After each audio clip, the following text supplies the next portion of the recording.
If you haven't heard about Anchor, it's the easiest way to make a podcast. Let me explain. It's free, and there's nothing like free. There's creation tools that allow you to record and edit your podcast right from your phone or computer. Anchor will distribute your podcast for you so it can be heard on Spotify, Apple Podcasts, and all other platforms. And the best part, you can make money from your podcast with no minimum listenership. Download the free Anchor app or go to anchor.fm to get started today.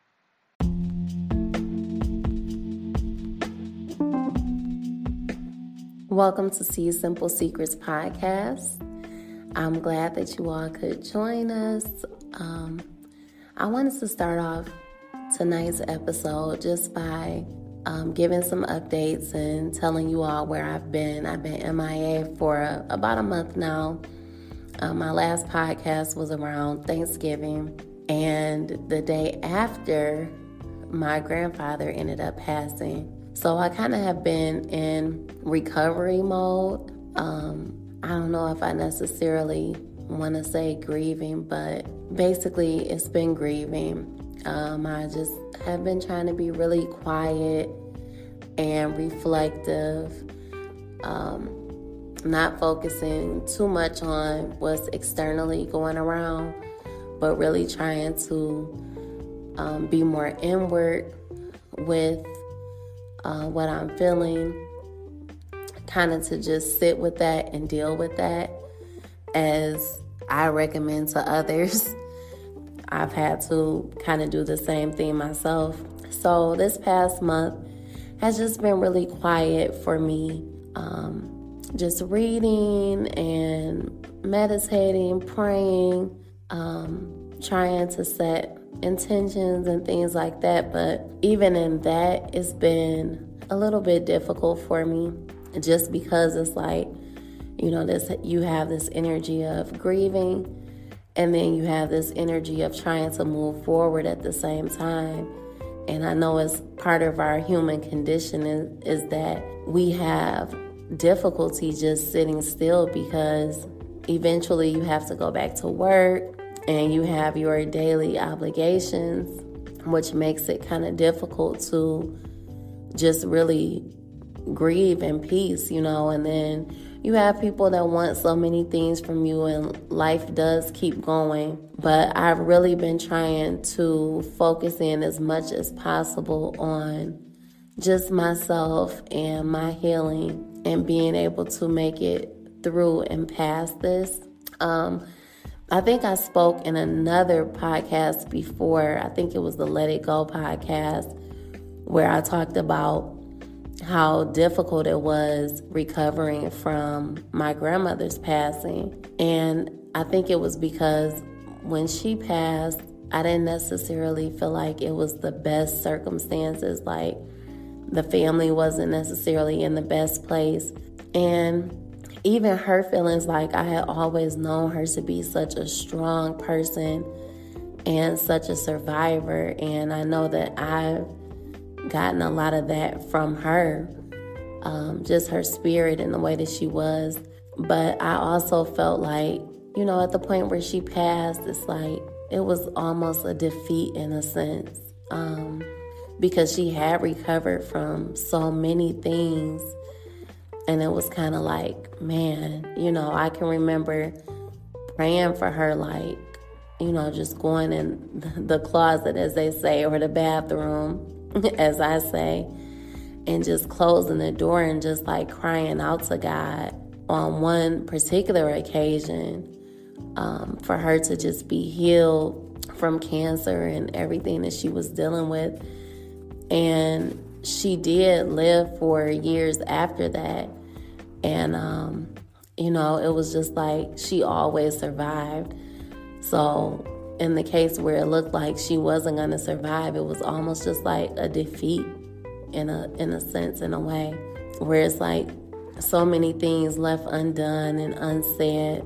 And it took me over a year to recover really from her passing.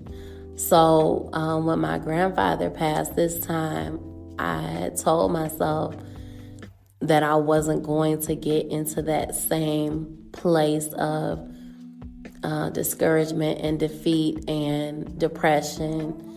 And I've really tried my hardest to stay out of that spot. So what I've tried to do is just kind of focus in on the positive and the long life he lived, because he did live to be 87 years old. And it's something that a lot of people don't get to see. So I think it was really important to celebrate that. But at the same time, and to also celebrate the fact that he didn't pass from COVID-19. And just to think and reflect on his life, like being the father of 6 children and then having this lineage coming after him of 13 grandchildren or 12 grandchildren, 13 great-grandchildren, and just all of those experiences that he was able to go through, like from being born during the Great Depression, being born during segregation, and having to be a sharecropper and not being able to attend school the way that we are able to, or we have been able to in the past, going through the civil rights movement and all of the things that occurred during his lifetime. And I did have so many moments with him that I'll never forget. You know, a lot of people have grandparents, but not everyone gets to have the experience that I had with my grandparents, as far as them being part of my upbringing and living with them, you know, practically all of my life. Definitely the majority of my childhood, minus maybe 2 or 3 years, was spent growing up in their household. So, you know, my grandfather was responsible for so many things as far as teaching me how to ride a bike, and the time he would spend with us outside playing, and taking us to his favorite restaurant, which was Top Hat, a little burger joint, and just all of the things that we were able to do together. Like his birthday was usually on Super Bowl Sunday. We usually fall either on that day or somewhere around that day. So watching the Super Bowl together, and just our family gatherings, and all of those things that meant so much to me growing up. And even when I think about what I want my family life to be like as an adult, once I remarry and, you know, possibly start a family of my own, just thinking about the warmth and everything that I want to have as a part of my household comes from that upbringing with them. And even as far as my spirituality and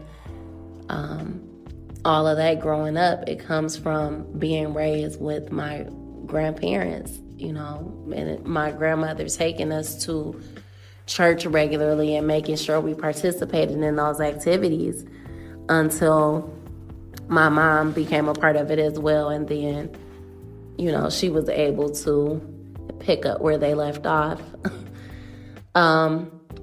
But so many of those things, so much of who I am is grounded in that being raised and brought up by my grandparents, because I have so much of that old school raising. It really has shaped who I am as a person. So it is difficult. It has been difficult, and I don't think many people understand what it's like, because grandparents to a lot of people are just people that you see on a holiday or on a special occasion. It's not somebody that you really talk to. And like even the things that my grandparents shared with me about their life and growing up and how they got together and things like that, I can't even say all of their children or even all of their grandchildren know. It's like I see myself as being the type of person that can always bring things out of people that they don't necessarily share with others. So I kind of value those or I don't want to say kind of, I really do value those conversations that we had and just their lives. I just celebrate them so much. So it has been a time of reflecting, which I feel like when someone passes, it often pushes us to reflect, right? Because even at the funeral, it's always a thing of, okay, now they've earned their crown, or they've made it to where they were destined to go. Now what about you, right? So it's always like this, what's next that comes after a person passes? And you're pushing your purpose even more because it's like, okay, now I don't have any choice but to focus on myself and my goals or my vision, right? I know before COVID, I spent so much time like at the nursing home where he was. I would try to go there 2 or 3 times a week, like having dinner with him and just kind of kicking it with the other people that were in the nursing home. Like I got to know them by name, and we would just sit there and crack jokes and stuff at the table and all that type of stuff. And it was like once COVID hit and everything has been shut down, that's already been just a super difficult time for us this year, right? I know it was really difficult for me because I was always a very social person, trying to be out as much as possible, couldn't sit still. And then it's like, okay, you have no choice but to sit still. So now what are you going to do? So just this year overall has been like a reflective year for me, which is really symbolic of what it is, right? 2020 and that 2020 vision, and just seeing things for what they really are. And I have to say, in this year, if I have not learned anything, I've really been able to see things at face value, like just really see what things are the way that they are and either accept them or be forced to change them. And out of all of the negativity that we can all say about this year, I do have to say, like, I was able to check some things off my list. Like this year, I was able to purchase my own home. And I have been able to, like, see it go from the state that it was in when I bought it and, like, just see the changes and the blossoming of the property as things are being patched up and fixed up and as things are really just coming together and falling in place. And it's like, wow. Like I remember this as being something that I wrote on my list maybe a year or 2 ago. And now to see it come to fruition, right? So like all of these things, even in this year, I went from being a teacher to being a literacy coach. And then I was also able to do some contracting work for different companies and to become a community coach where I'm speaking with teachers from all over the country twice a week. And even during the week as well, just like engaging with them on Facebook and helping them with strategies for teaching the curriculum. And the crazy thing is, maybe a year or 2 ago, I wouldn't have seen myself in this place because I actually had quit teaching. And to become an esthetician, and to go from that, the struggle of owning my own studio and trying to build my clientele, and then deciding to go back to the classroom, and that decision pushing me to become this literacy coach. It's just like, you truly never know where you're headed in, like which path, which direction you're going in, which direction your choices are going to put you in. So I have to say, like, out of all the negativity of just having to sit still, not being able to travel, really having limited interaction with my family members, like, of course, face to face, and just the solitude of it, being stuck in the house and not living with anyone. and just like really having to sit with yourself for real. Like if you didn't like yourself, you don't like the person that you are, like, or you don't like your circumstances, 2020 was definitely the time to change it. So that kind of leads me into our podcast for tonight, which I was going over a few different titles in my head. And one I was thinking was like New Year, New Me, of course. And I'm like, okay, everybody uses that. Like that's been used plenty. But then I thought about the topic, New Year, Old Me. And the reason that I thought about that is because we put like so much pressure on ourselves when the new year comes around. It's like, okay, it's a new year. I'm cutting people off. You know, I'm doing something different this year. If you're not on my level, be gone. And, you know, all this type of stuff, of course. And I know, you know, at times I can't say I haven't felt that way, but it doesn't take the new year for me to do that. That could just be an occurrence on a regular day. Like, you know what? This is not quite working for me. I think I'm going to go in another direction here. And I don't have any problem with doing that. But I was just really thinking about the new year and New Year's resolutions, right?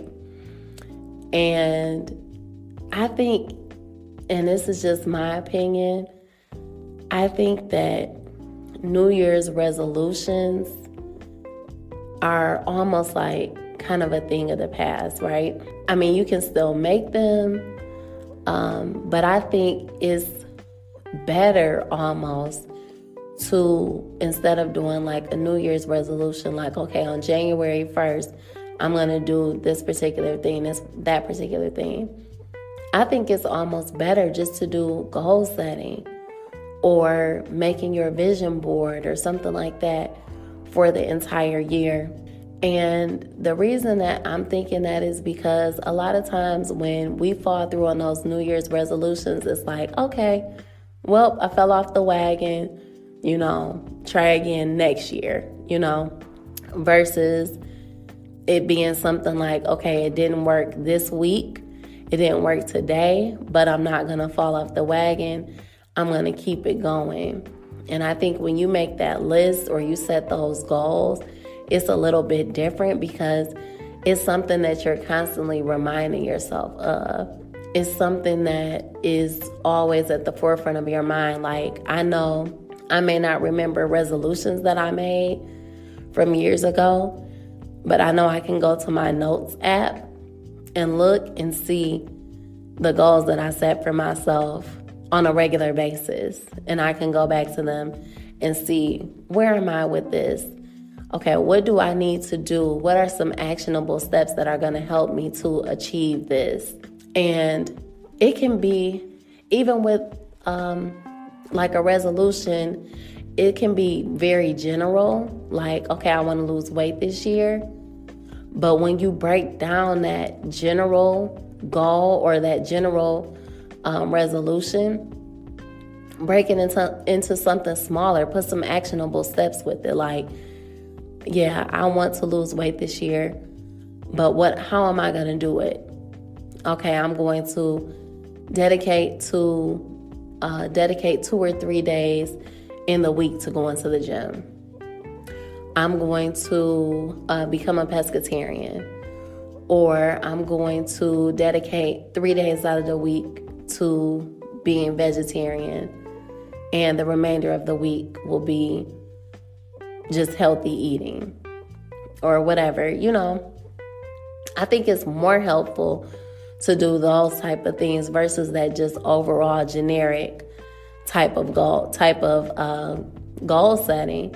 Be specific with it. Like, what is it that you actually want to see? When do you want to see this by? Okay, by February 3rd, I want to have lost 15 pounds. Now, how am I going to lose that 15 pounds? I'm going to lose that by going to the gym, by eating healthy meals, by doing intermittent fasting, you know, whatever. however you decide to set those goals.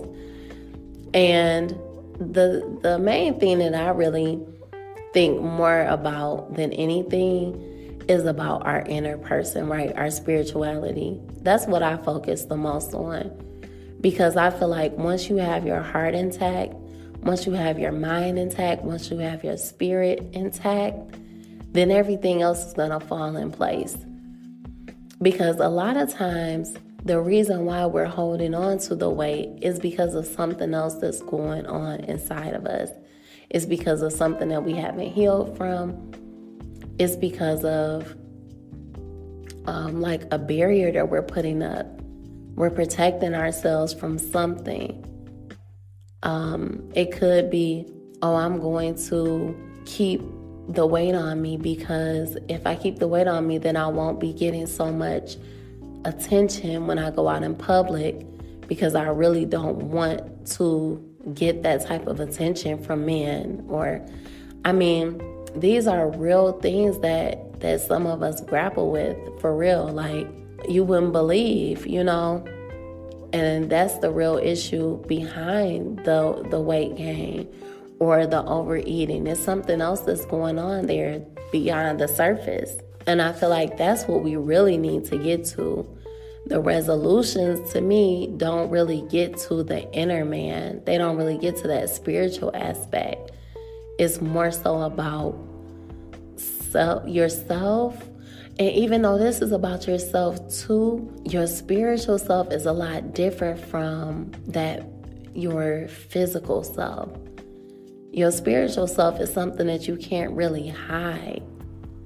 It's always there. And you can't get away from it. It's ruling your life. It's controlling your life. It's directing your life. It's focusing your life. It's the life force. Like, it's what's in you. It's what's allowing you to breathe and to move, and is the spirit that's in you. So we have to nurture that spirit. And that's what I really want to encourage just all of us to do in this year, is really to go beyond the surface and start nurturing the spirit. I made a list of just 5 thoughts that kind of came to mind as I was thinking about the new year and setting goals. The number one thing that I thought about was purpose.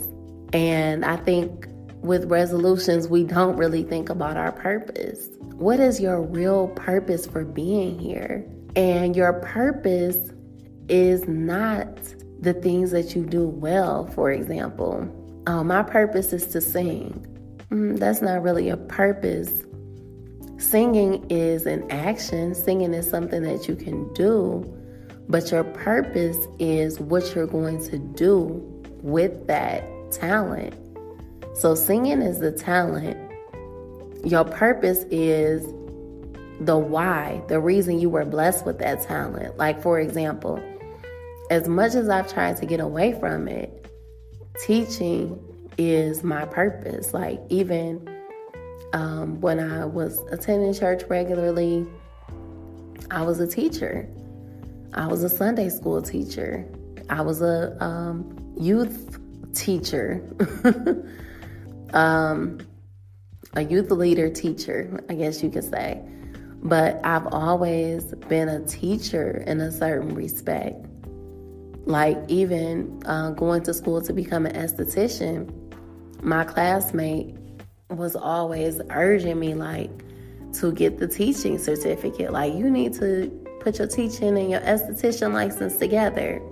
I know that teaching is something that I do very well. It is a part of my purpose. In that case, teaching can be a purpose too. But what's the reason why? What's the reason why why I'm teaching? Brightening young minds. Is that my purpose? Or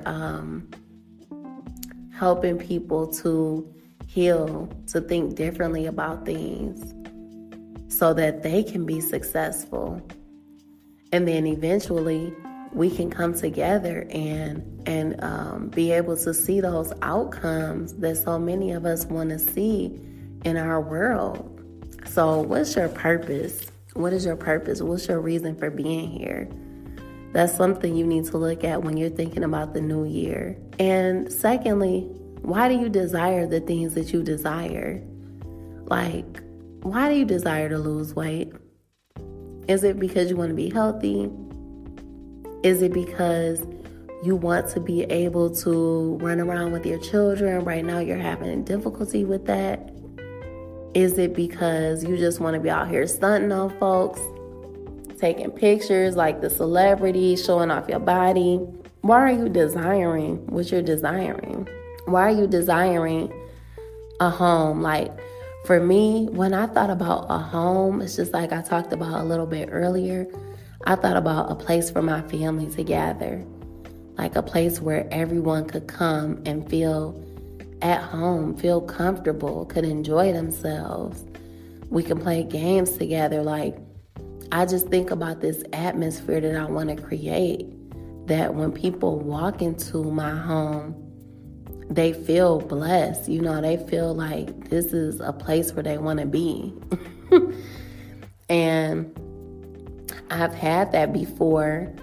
Like, I can remember having a home and inviting people in and just cooking for a large group of people, and us just sitting down, playing games, having fun, watching television, just conversation, whatever we decided to do.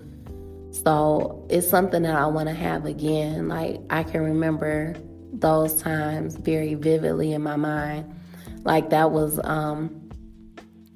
one of the best parts about being married before. You know, it's just having get-togethers, getting your friends together, getting family together, and just enjoying yourself. And that's the type of atmosphere that I want to create in my home. That was my reason for wanting my home. So why do you desire what you desire? Why do you desire that new car? Is it because you really need a car? Is it because, what is it? Why does it have to be a Land Rover? Why does it have to be a Cadillac? Why can't it just be a Hyundai? Why can't it be a Kia? Like, why are you desiring the things that you desire? That's important to me to know. Like, why do I feel like I need these things? Because where I am right now, like, I'm good not having a car note.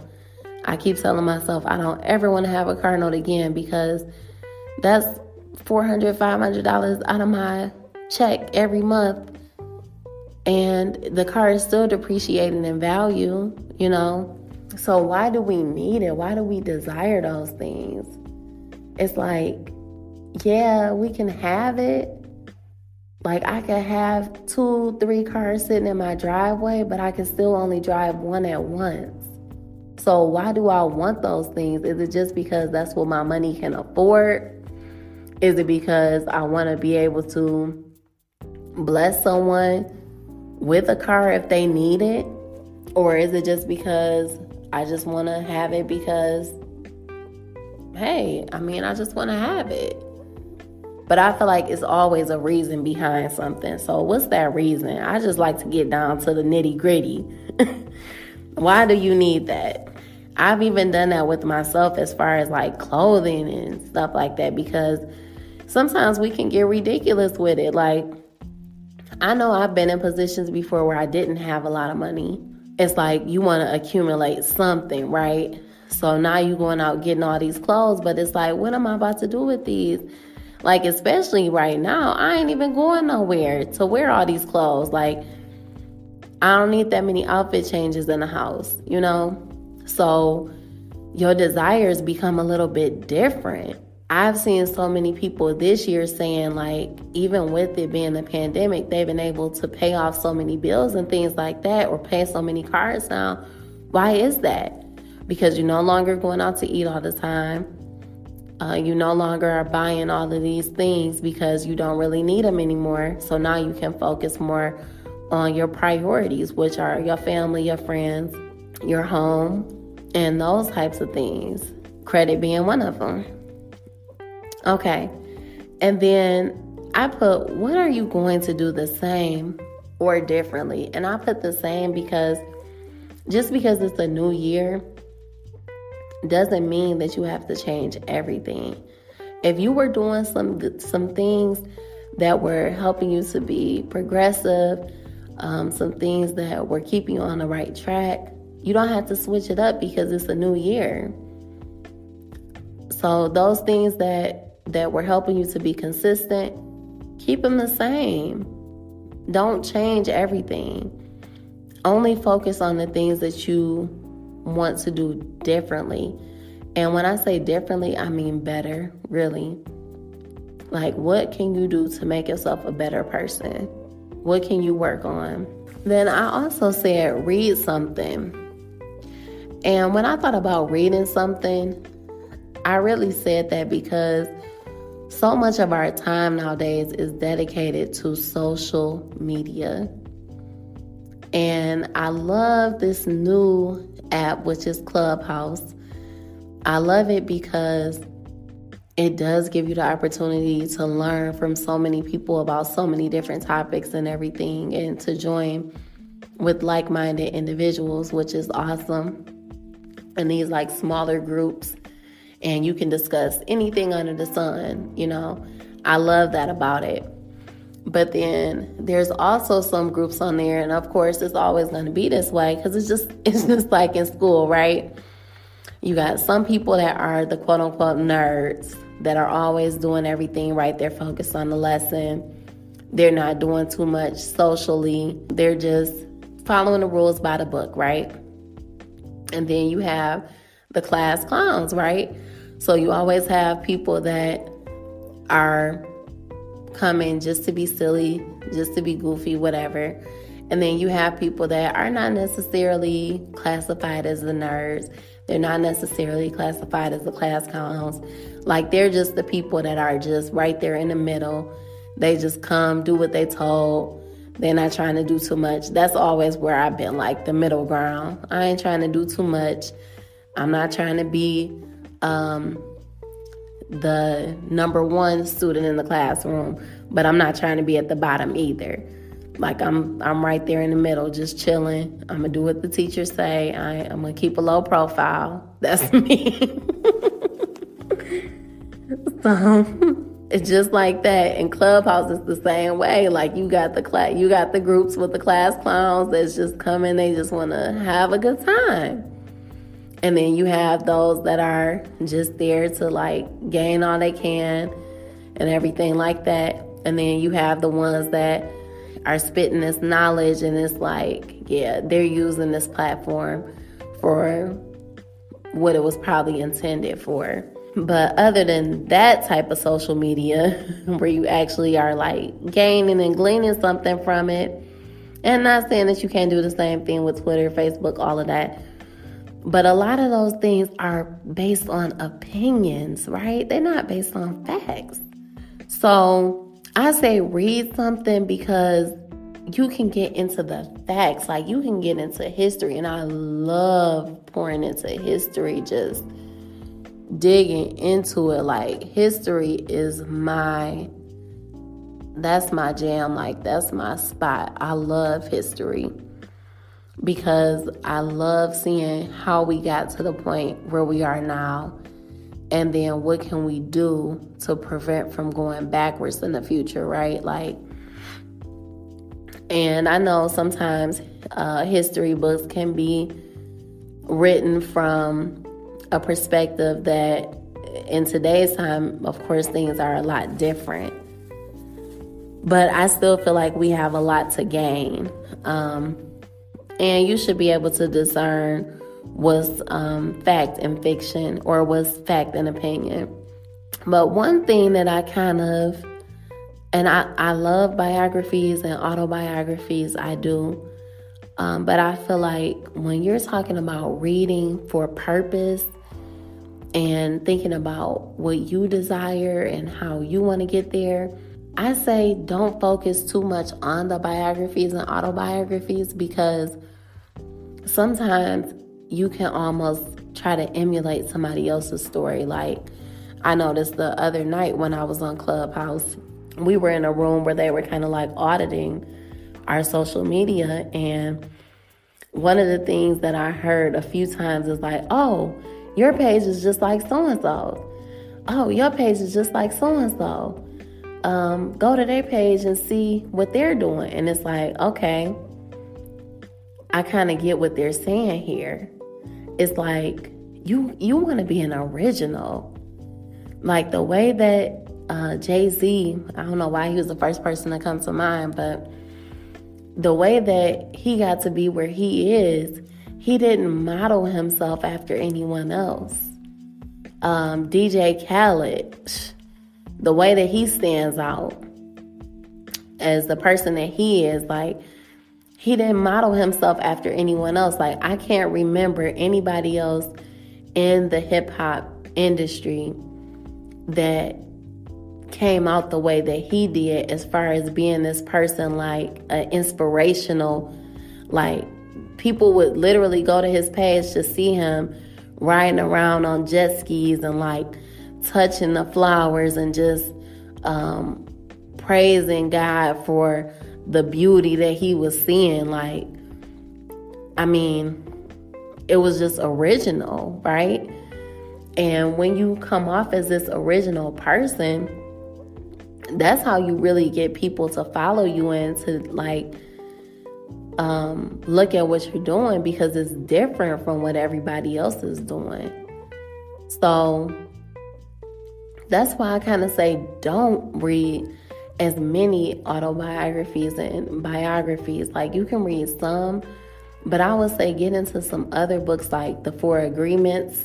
Definitely hit The Four Agreements. Like, I feel like that's a must read for everyone, because it's really going to set you up to be where you want to be. Like, once you start letting go of the things that are keeping you from your purpose and keeping you from being who you desire to be and who you know you're able to be, once you start breaking down those layers, it's like the sky is the limit. So definitely reading those, like, not really self-help books, but like something that's inspirational, motivational, that's going to push you. Think and Grow Rich, The Alchemist. Just certain books come to mind that people read to like really catapult them into their destiny, you know. Definitely digging into those type of books. And the only reason I say biographies and autobiographies are good, but kind of put those to the side, is because you don't want to emulate. You want to create something new. And I think it's always good to read about history and people that have historically been great. But I also feel like there's only one Beyonce. There's only one Michelle Obama. There's only one Oprah Winfrey. Like, we can go down the list of great, awesome people. Reading their stories can help you to kind of know their journey and how they got to where they are, like what obstacles they had to face to become the people that they are today. But I also feel like you need those spiritual books to kind of balance you out as well, to help you to be the person that you're called to be. Creating a physical or virtual vision board and refer to it often. So I have created the physical vision boards where I've actually had it, looked at it. I like creating the virtual ones because our phones are right there beside us at all times. And I could be sitting at a light. I could be in traffic and pull it out right quick. Let me read this. Let me remind myself. Okay, I'm not suggesting that you do that. Don't do that. That was bad advice.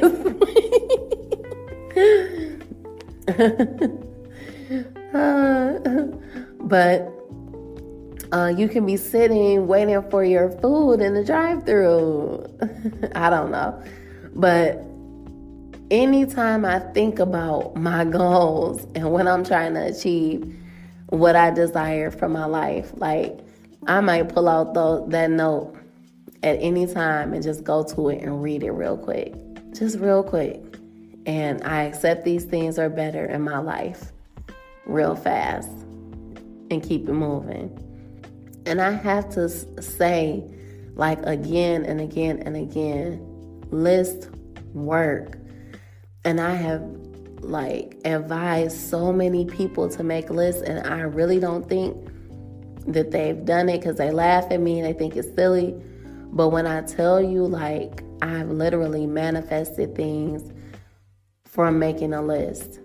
And not even reading it often, but just, like, making it, putting my intentions behind it, like, working towards it, and literally have seen the thing come to pass. And then it's like, okay, yeah. I'm just going to be honest. In one case, I did it as far as, like, somebody that I was dating. And when I say the person that I got behind the list was, like, literally everything that I wrote on the list. And then it's like, okay, now I know that I can, hey, ask and you shall receive, knock and it shall be open to you. Write the vision, make it plain. Like, all of these things have been said and written, and they mean something. So when you do these things, know that they are going to come to pass. Now, then once you get the thing that you desire, then you have to say, okay, is this still what I desire, or do I need to go back and tweak it some? And that's why it comes in where I said I accept these things or better, because sometimes there's something better for you. Like the Bible says that God wants us to have exceeding abundantly above what we can ask or think. So we have to think about the fact that our thoughts and our ways are finite. And finite means, like, it's just based on what we can experience here on earth. But we don't realize that there's greater for us out there. So we ask for things based on our thinking at our level. And then there's things that God wants to give us that are beyond that. So you have to add that better or beyond, because it may be something that He has that's better for you than what you think you can have yourself. We look at things like, oh, we don't have this type of man or this type of woman because we don't look this way, we don't dress this way, we don't have what they have, whatever. God can give us things that are beyond what we think that we can have ourselves. So you need to make sure that when you're making that list, think of the best, because that's what you deserve. You deserve the best, especially if you're out here and you're really trying to help others and be there for others, and you're trying to be the best person. You're treating people with respect. You're trying to be the best person that you can be. Then you deserve to have those things that you want to have. And especially if you want them for, I don't want to say the right reason, but if you want them for a reason that's going to be a blessing to others, or you have purpose in your heart that once you get these things that you're asking for, that you're going to be a blessing to someone else, it's no reason for you not to be blessed with those things, especially if you're going to be a good steward of it. It's like, too much is given, to whom much is given, much is required. So when you get that much, it's going to be something required from you on that. So just think about those things. And those were all of the things that I kind of put on my list. I didn't want to go too lengthy with this podcast today, but I hope that it was a blessing to you all. I hope that you were able to gain something from it, to learn something from it. And I hope that it's going to be helpful on your journey coming into this new year, we really don't know what to expect.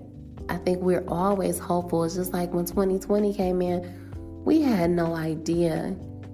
I'm telling you, like when my sister told me, yeah, COVID-19 is going around in Japan, China, whatever, all of this, that, and the other is, overseas. And I even told my sister, I'm like, that's overseas. Like, girl, why you worried about that?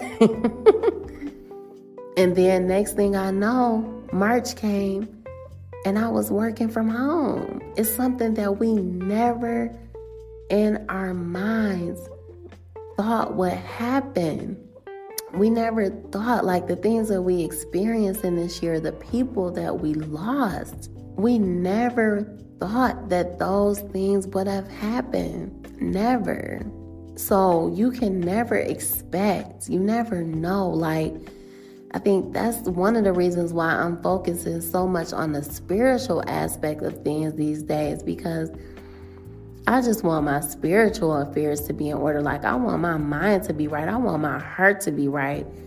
I want to love people the way that I'm supposed to love people. I want to take care of myself in the way that I'm supposed to take care of myself.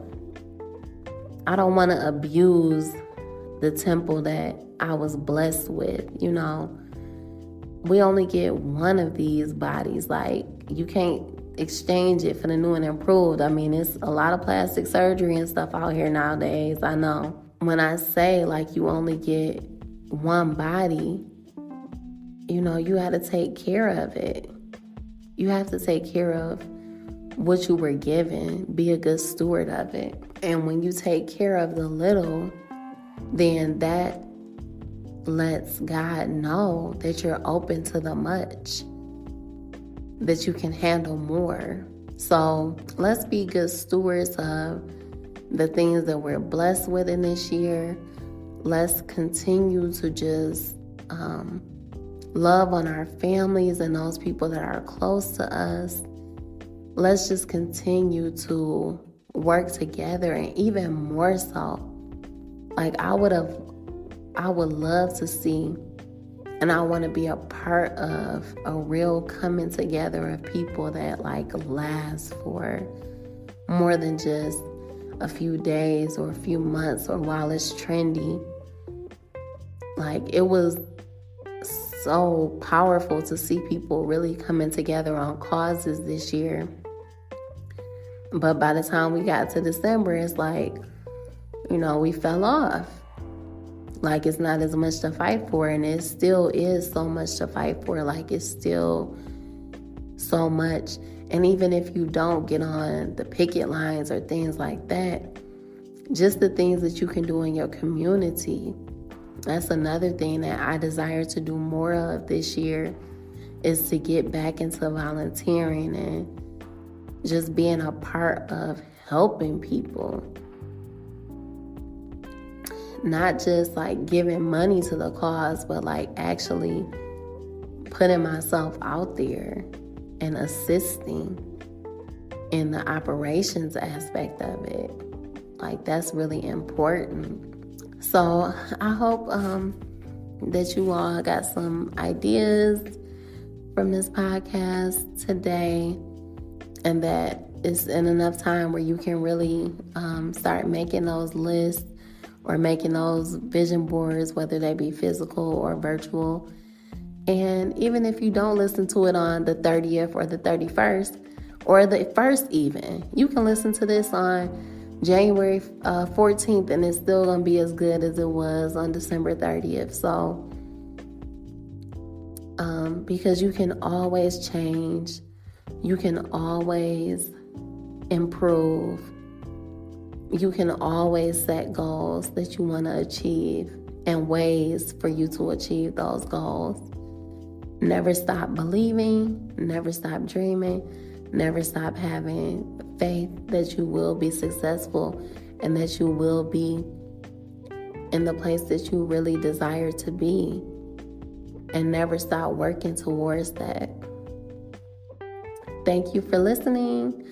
You can find me on all social media platforms under the name C's Simple Secrets, and it is CS. Simple Secrets. You can find me by that name on Twitter and Instagram. Until next time, bye-bye.